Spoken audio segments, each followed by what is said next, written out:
Today, I want to talk to you about two elements of the human experience that are essential for thriving: hope and gratitude. I've been thinking about them for the last several days, the whole week. They feel not in competition, maybe related, but they feel like they're going in different directions. Hope is future-oriented.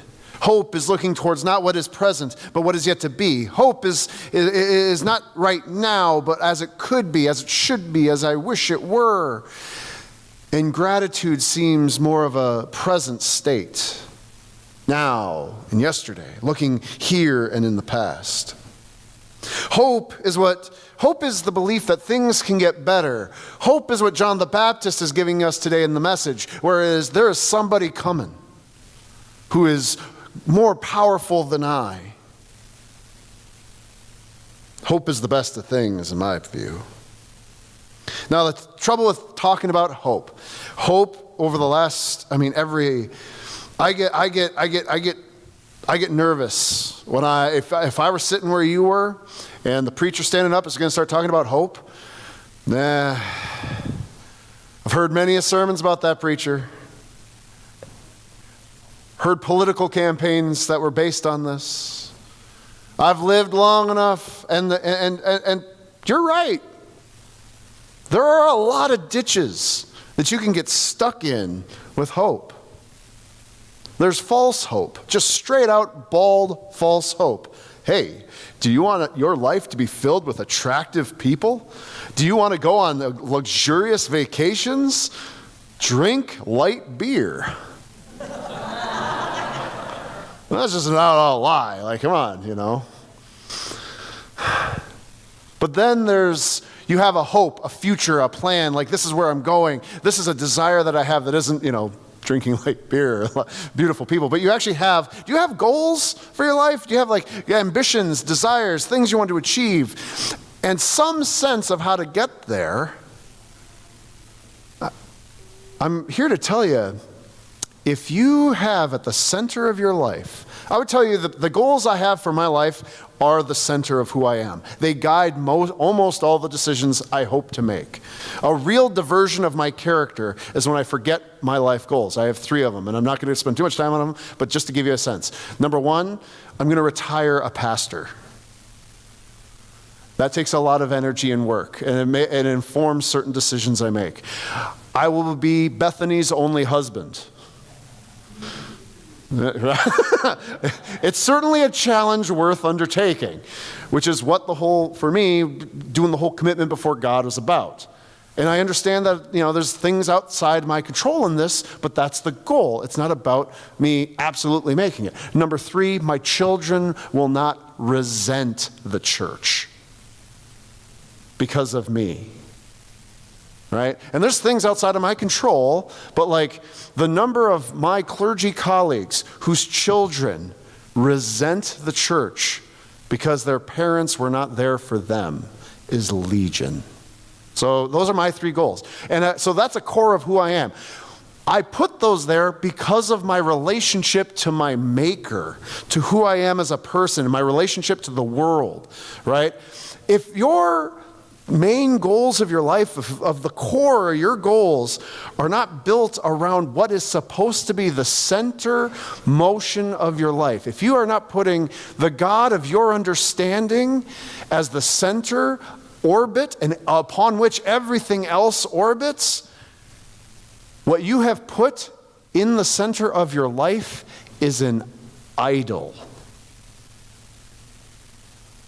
It is a false god.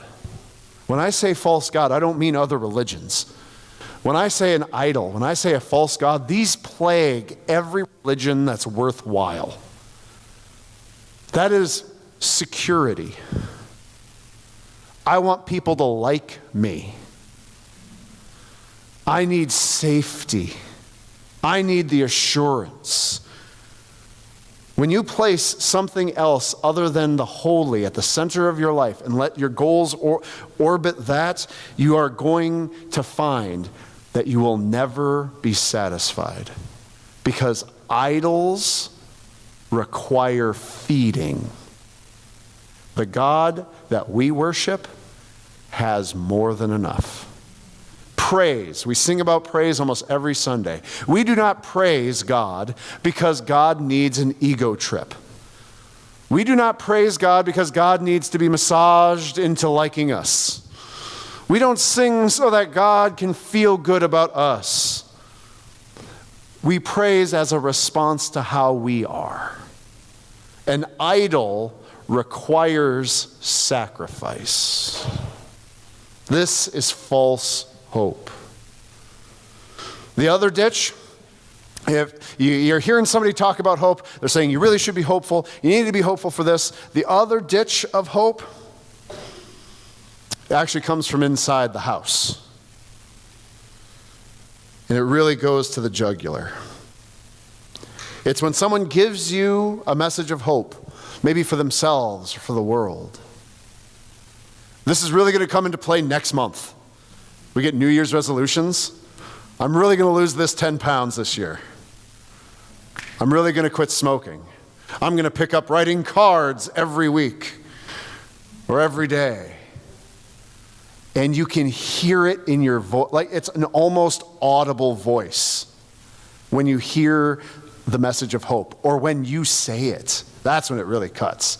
You are hopeful, but somewhere in here, the voice comes up and says, it's not really going to change. And you know that, right? Nothing changes. This is the thief of progress. And in the most classic of Methodist sermons, it's predestination and it's a heresy.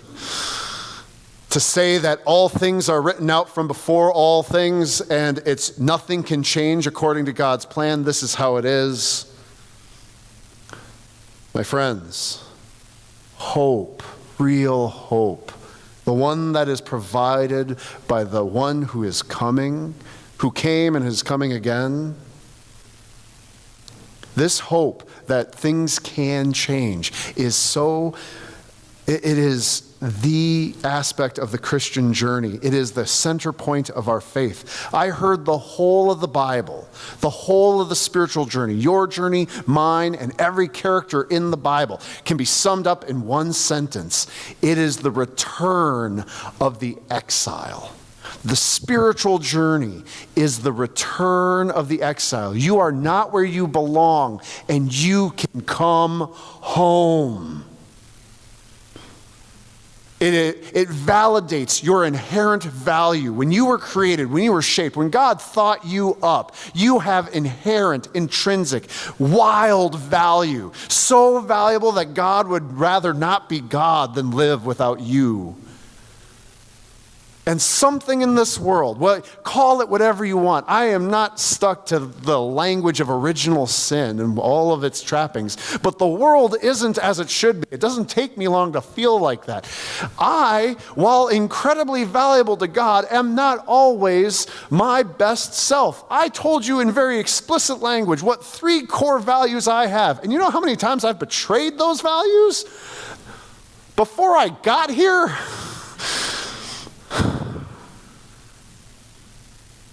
So the world is not how it's supposed to be. I am not exactly how I'm supposed to be. The whole of the spiritual journey is come home. Things can change. It can be better. You are inherently valuable to the God who made you, redeemed you, and set you free. But it can be better. That is hope that is worth staking your life on. And in that way, hope and gratitude are not mutually exclusive.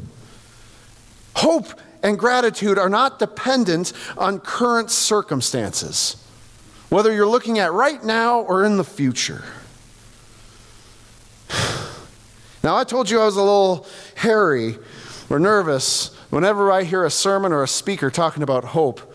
Let me tell you, I'm even more nervous and suspicious of any speaker who's telling me I need to be more grateful. The speaker stands up and starts telling me about being more grateful. Usually they have a lot more to be grateful than me. I can see why you're so grateful. You don't have the bills I have. Look at how well-behaved your kids are. You don't have the struggles I've had to go through.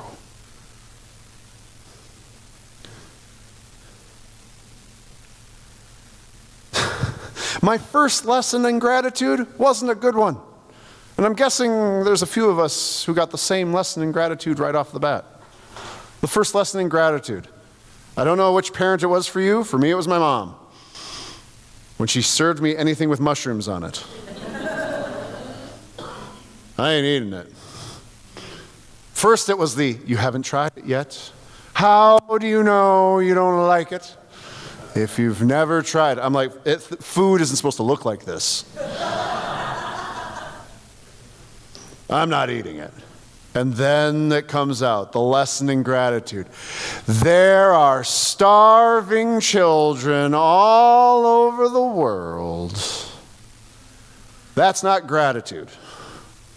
It feels like it. I haven't said that exact thing because I caught myself. That's obligation. An obligation, and what you want to teach your children, and what you want to be shaped in is courtesy. There's nothing wrong with courtesy. Courtesy is a dying art. Writing a thank you card to somebody who matters. There's no reason I'm looking in this particular direction. Because when you get a card thanking you for something you weren't expecting, it means all the world, right?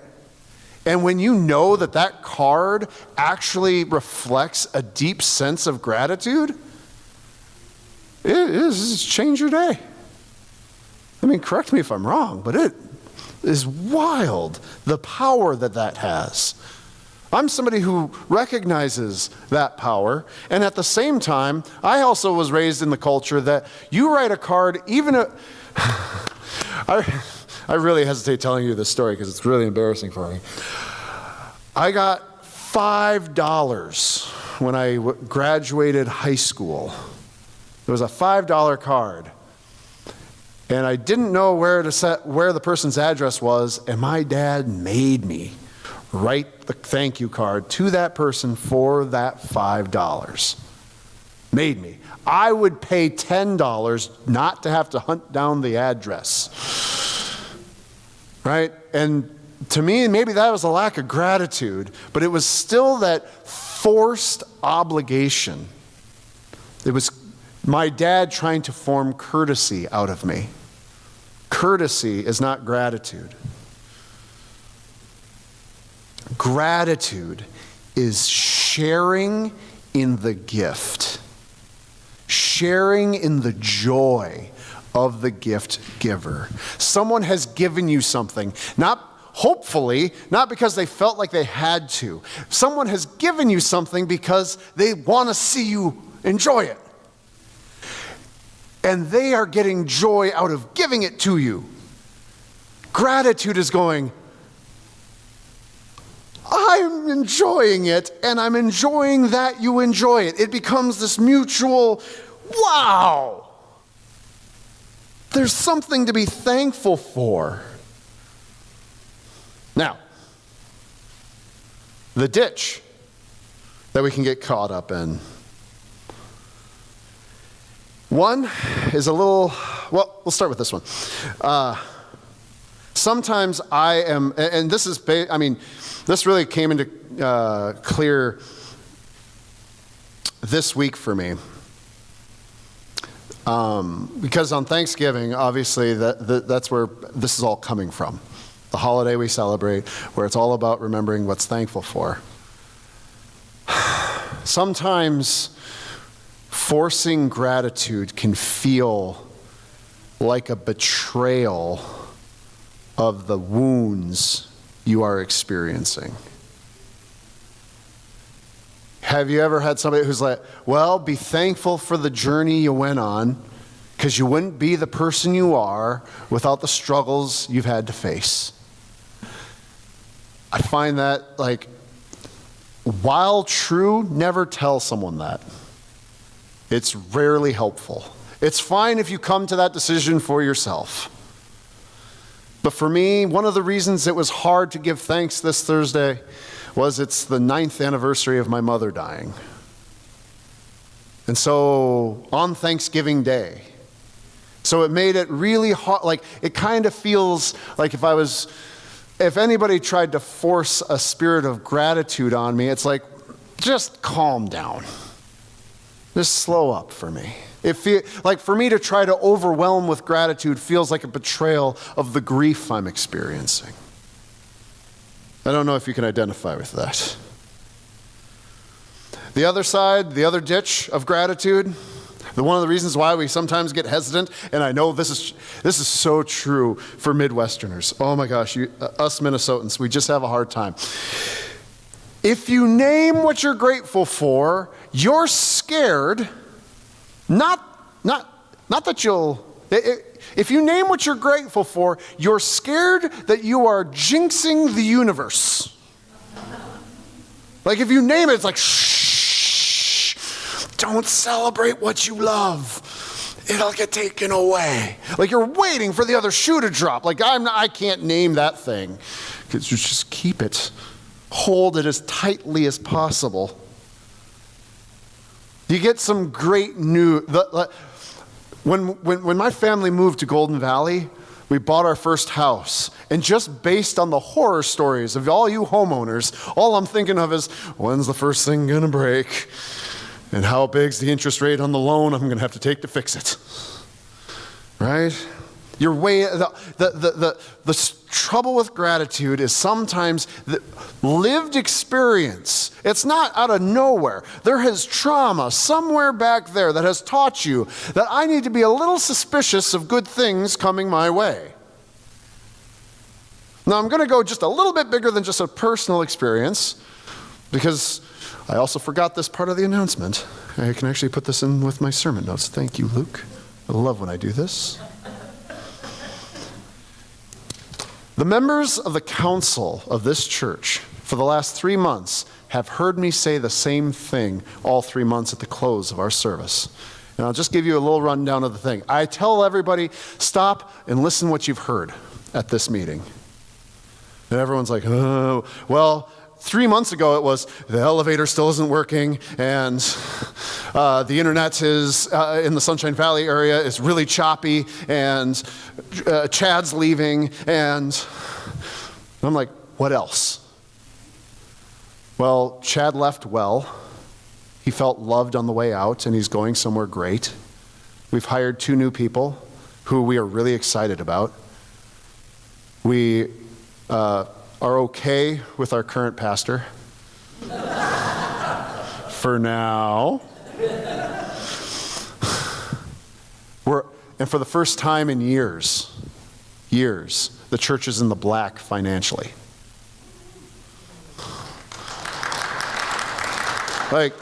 So I'm just like, okay, so hear that.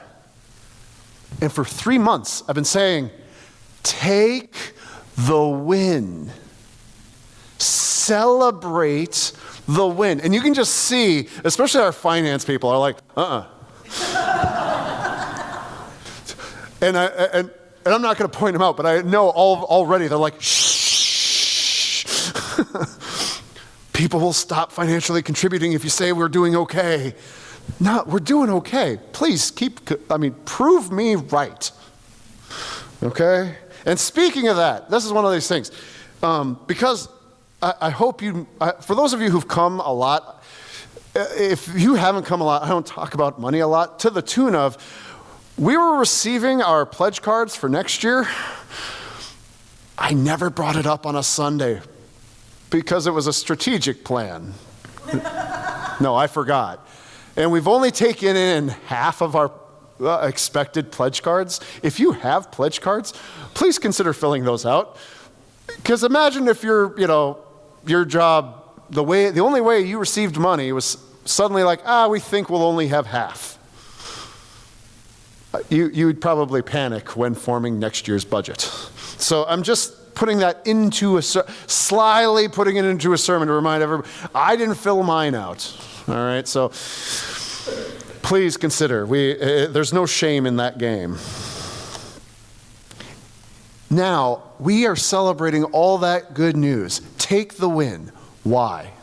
Why do I tell the council, celebrate it? Well, one, because how long has it been where most of the folks who've served on council have been on council for years. How many leadership positions have you had in your life when something good finally happens that you don't want to celebrate it? How many goals do you have in your personal life when you're like, you know what, I was going to lose, like if it was fitness, and you're like, I wanted to lose 15 pounds, and you lost that 15 pounds, and you're like, yeah, but I'm still not where I want to be. The pants don't fit as they should. Celebrate that you lost that. You only lost 9 pounds. Celebrate the fact that you lost the 9 pounds. You had financial goals. Well, I still have all this student debt, but I paid off the credit card. You paid off the credit card. I mean, don't put your celebration on the credit card, but celebrate the fact that you paid off the credit card. The hesitancy to celebrate wins will steal your joy. Because gratitude doesn't come from joy. Like you don't have this good thing happen in your life and then you're joyous. Right? Or you're grateful. You are grateful, and from that gratitude comes the joy. Right? I've had to say this I've had a conversation with a couple of pastors, and it happens in every church. I loved your sermon. I absolutely adored your sermon, and your presentation and your style is wildly differently than mine. The gifts that you bring for ministry are incredible, and it's needed in the church, and it's needed in this church. But it is wildly different than mine. The thing about my preaching style, I know I shout, my voice comes up here and it goes down here, and I try to be erratic and I move, and God bless you camera people for trying to stay on me during this. And I've had people who are like, have you ever, like, can you, always a previous church. Somebody's like, that person, can you believe they fell asleep? Aren't you mad that that person fell asleep? No, because you didn't. If you didn't, for every person that I don't feel entitled to your attention because I'm here. I am grateful for your attention because that gives me a reason to be here. Because my joy does not come from the entitlement. That's the thing about gratitude. It inoculates you from saying, I deserve. From the next yard being better. From tomorrow needing to be better from today. And when that abounds in your heart, when gratitude, that kind of gratitude that cannot be shaken from you, because nothing that happens to you can shake that gratitude, then when you look to the future, real hope is possible. You no longer can see the future with a false hope like it has to be built on light beer or my ability to get there. The future is bright. Why? Because my life is grounded on the one thing that matters. The heartbeat of the universe, the creator of all things has shaped today for me now, and I will be grateful tomorrow. Even if all of this is taken from me. Because I had today.